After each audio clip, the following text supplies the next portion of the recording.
नमस्कार विद्यार्थी मित्रांनो, आज मी तुमच्यासाठी घड्याळ या विषयावर एक गणित घेऊन आलो आहे. बघा, एकदा सोप्या याच्यात मी तुम्हाला समजून सांगणार आहे. व्यवस्थित काळजीपूर्वक लक्ष द्या. काय म्हटलं गणितामध्ये? घड्याळात 3:30 झाले असतील तर तास काटा व मिनिट काटा यात किती अंशाचा कोन होईल? काय म्हटलं आहे? तास काटा व मिनिट काटा यात किती अंशाचा कोन होईल असं म्हटलंय. यामध्ये असं म्हटलंय का कोणता कोन होईल असं म्हटलंय का? नाही.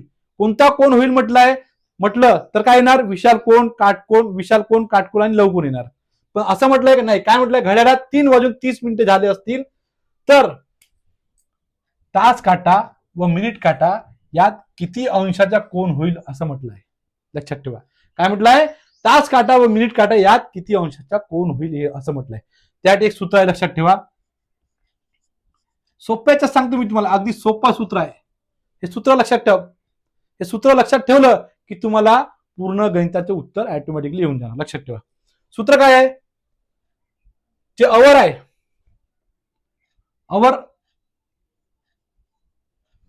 अवर वजा एच वजा एम. अवर म्हणजे काय होतं? एच. तास वजा मिनिट. काय? तास वजा मिनिट. जे अवर दिले आहे 3, जे अवर दिले आहे 3 त्याला काय करायचं? 30 ने गुणायचं. आणि मिनिट किती दिले आपल्याला? 30. मिनिटाला 11/2 ने गुणायचे. झालं सूत्र आपलं. आणि ह्या दोघांची वजाबाकी करायची. काय सांगितलं मी तुम्हाला? लक्षात ठेवा. सूत्र काय आहे? अवरला 30 ने गुणायचं आणि मिनिटाला 11/2 ने गुणायचं. कळलं?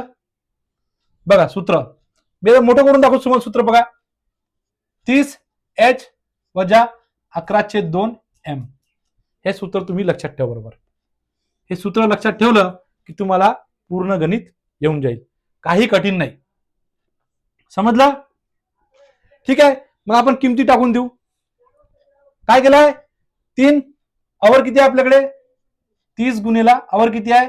3 वजा 11/2 काय आहे? मिनिटाला गुणलेला आहे. मिनिट किती आहे? 30. 30 तरी किती होतात? आणि याला कंसामध्ये घेऊन घ्यायचं आपण. याला काय करायचं? ब्रॅकेट घेऊन घ्यायचं आणि वजा सिंबल मध्ये ठेवायचं. बरोबर, लक्षात ठेवा. 30 त्रिक 90 वजा याला ब्रॅकेट मध्ये घ्या. भाग जातो इथे 15.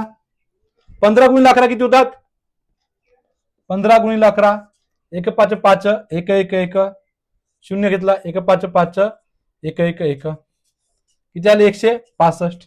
किती आले? 165. मग करा यांची वजाबाकी. 90 वजा 165. याच्यामध्ये ऋणामध्ये येईल वजाबाकी. ऋणामध्ये आलं तरी काही घाबरून जायचं नाही. जे उत्तर आहे ते कोण आपल्याला येणार? अंश. 165 वजा 90. 5 0 गेले, 5 राहिले. 7 9 जातो का? नाही. मग 16 मधून 9 गेले किती राहतात? 7. 0 आला. किती आले? 75. किती अंशाचा कोण होईल तयार? 75 अंशाचा कोण तयार होईल. किती अंशाचा होईल? 75. आहे ना सोपी? काही कठीण नाही.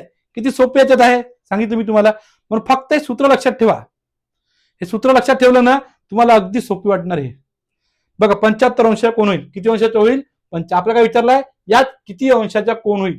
3:30 झाले तर घड्याळामध्ये. लक्षात राहील. आता जर समजा तुम्हाला इथे जर उत्तर 180 अंश वर आलंय, उत्तर समजा कोण जर आपल्या 180 अंशच्या वर आलं तर 360 मधून वजा करावं लागते. किती मधून? 360 मधून. का बरं? कारण घड्याळ ही गोल असते. घड्याळ कशी असते? गोल असते. आणि वर्तुळाचा अंश किती अंशाचा असतो? वर्तुळ आहे ते 360 अंशाचा असतो. वर्तुळ किती अंशाचा असतो? 360 अंशाचा असतो.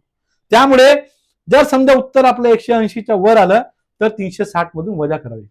तर त्या पद्धतीच्या गणित मी पुढील व्हिडिओमध्ये घेऊन येतो. जर तुम्हाला असे व्हिडिओ जर आवडले असेल तर आमच्या चॅनलला सबस्क्राईब, लाईक आणि शेअर करा विसरू नका. ओके, धन्यवाद.